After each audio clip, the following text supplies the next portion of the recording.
Okay, hi everybody, it's me. It's Thursday. I got late on the party.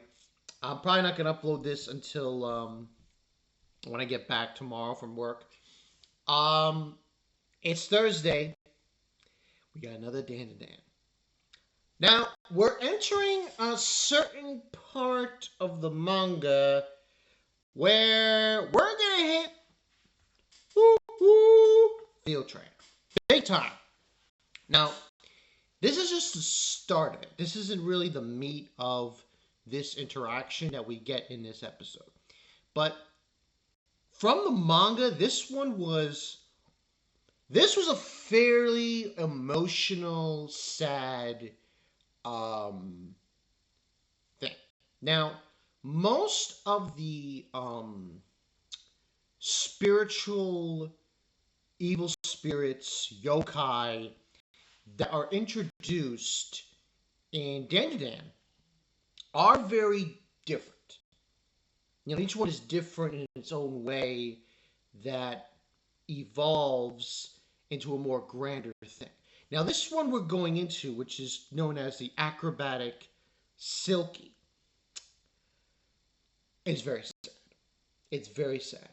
I can't really spoil because we're going to get into it next week, next Thursday, when they go further details of this character, of this whole spiel.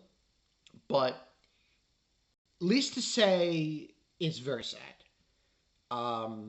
It's gonna be very, very emotional when they explain this ghost and this spirit and what have you. But we start off with his balls.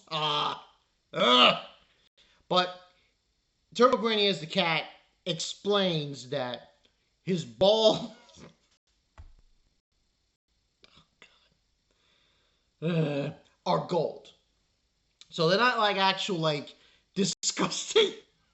No, no, no. This show wouldn't do that. So, excuse me.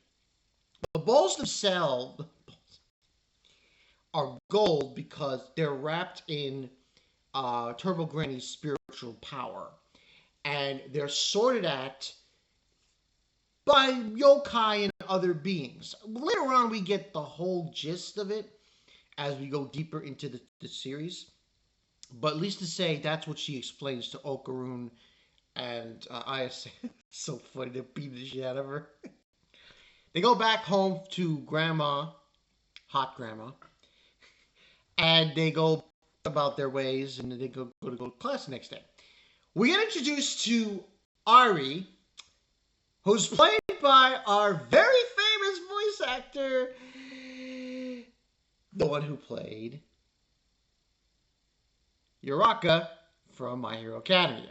This person has done a shit ton of voice work from last season and onward. But we get introduced to her.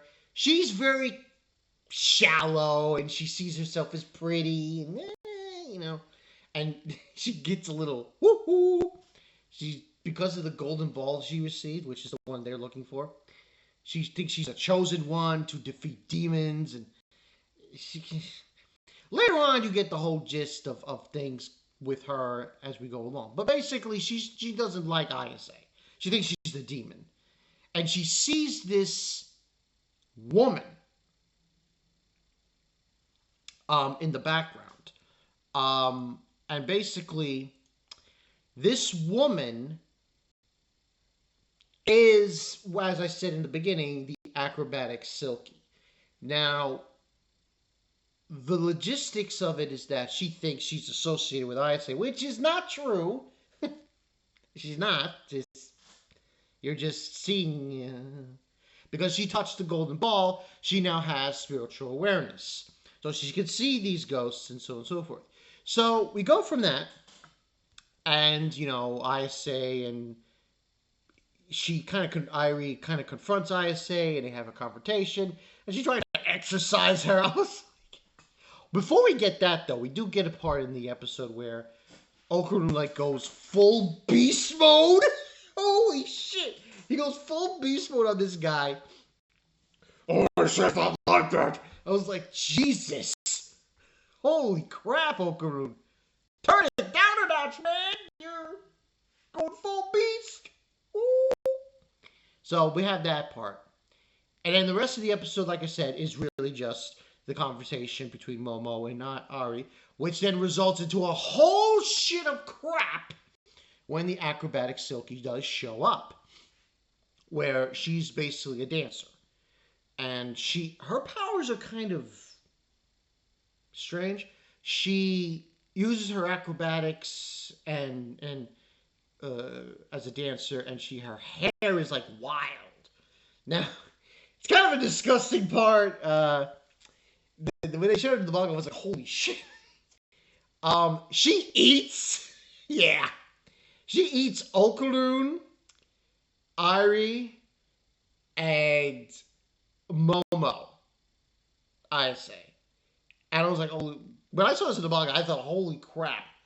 Now, the anime has been doing well with the animation. I saw a few reviews on, well, most of them are positive, though. This is a very positive anime. There are a few people who are saying the animation's bad and this is bad and blah, blah, blah, blah. I disagree with you, those people. I'm sorry, I disagree with you.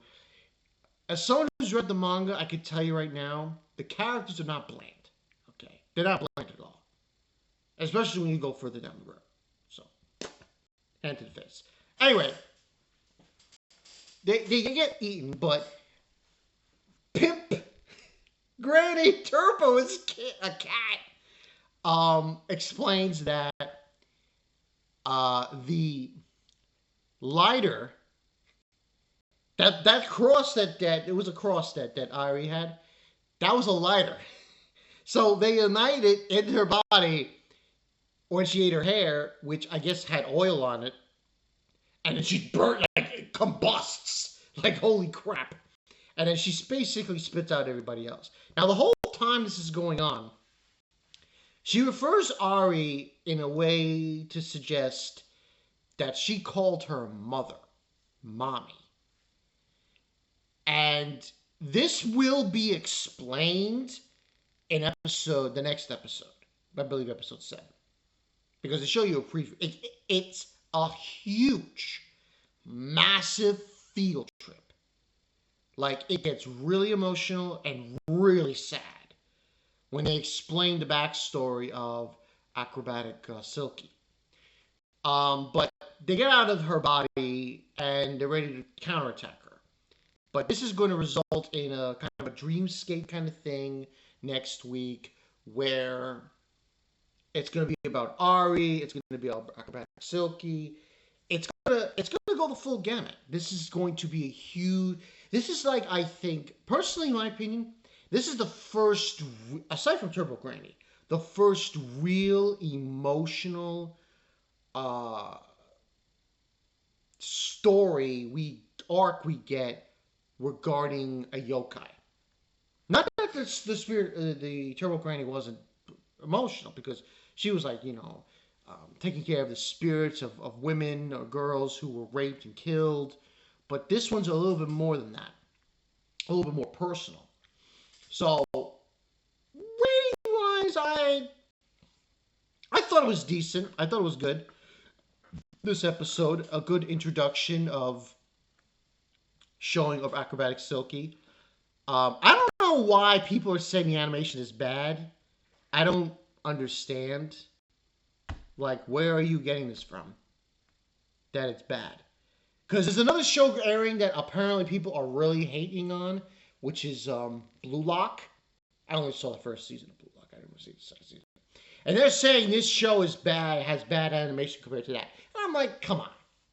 Let's back up the truck here. It's not. Okay, I don't know where you're looking at, but it's not. Okay. Now, it might be that this episode wasn't as grand animation as the previous episodes, but I don't see that. Oh, it's bad animation. You want to see bad animation? Why don't you go watch Berserk?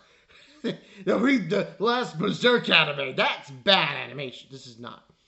But overall, good episode. Animation was good. And I did like the introduction of Acrobatic Silky, how they performed it, how they showed it. the thing about I find interesting with Dandadan is they're showing it in a way where they have the when the yokai shows up, it'll be in a specific kind of scape.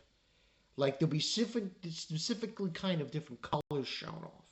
Like for example, when they fought that sumo wrestler, it was black and white. When they fought Turbo Granny, it was red. Now we're playing against the Acrobatic Silky, it's pink. Different kind of grand scheme of colors being shown. Now, if you want my opinion, this is good.